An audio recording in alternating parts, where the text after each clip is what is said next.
अब चलिए आइए हम लोग देखते हैं law of diminishing marginal product. अब law of diminishing marginal product क्या है ये समझिए। The law of variable proportion is an extension of the law of diminishing return to a factor.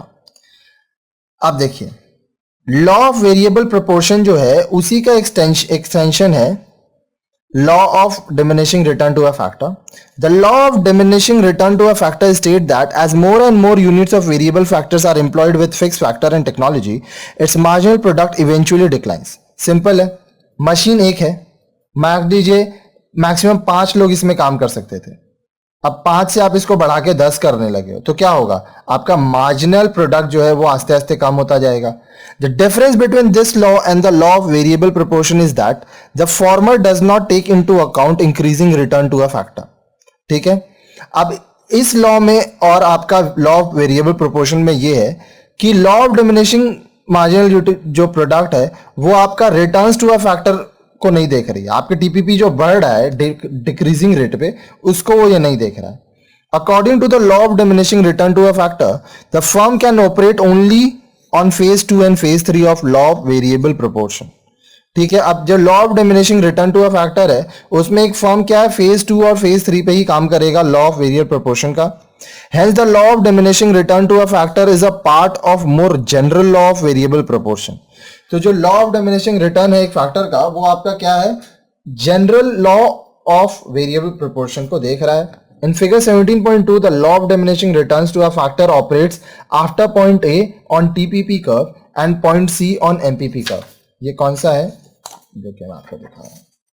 अब यहां से आपका लॉ ऑफ डिमिनिशिंग ये देखिए बढ़ रहा है लेकिन ये कम होते जा रहा है, कम होते होते होते और कम हो गया। ठीक है, यहां पे ये कम होते होते होते सीधा नेगेटिव पे चला गया।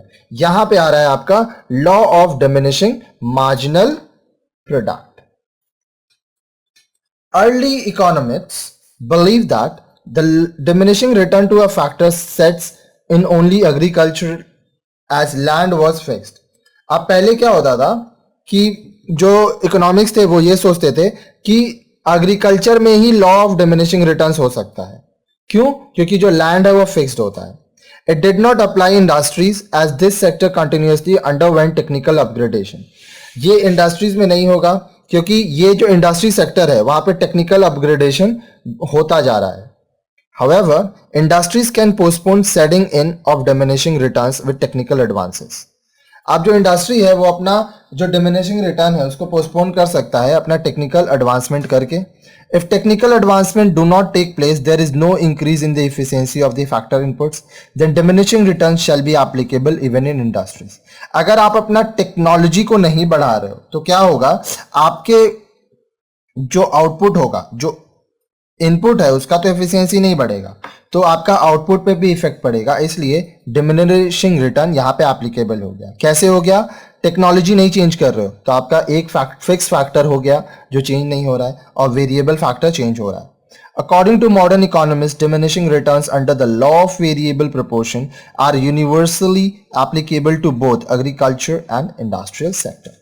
अब देखिए जो मॉडर्न इकोनॉमिस्ट हैं उनके अनुसार ये जो डिमिनिशिंग रिटर्न है लॉ ऑफ वेरिएबल प्रोपोर्शन का, ये एग्रीकल्चरल फील्ड में भी और इंडस्ट्रियल फील्ड में भी सब जगह पे एप्लीकेबल होता है।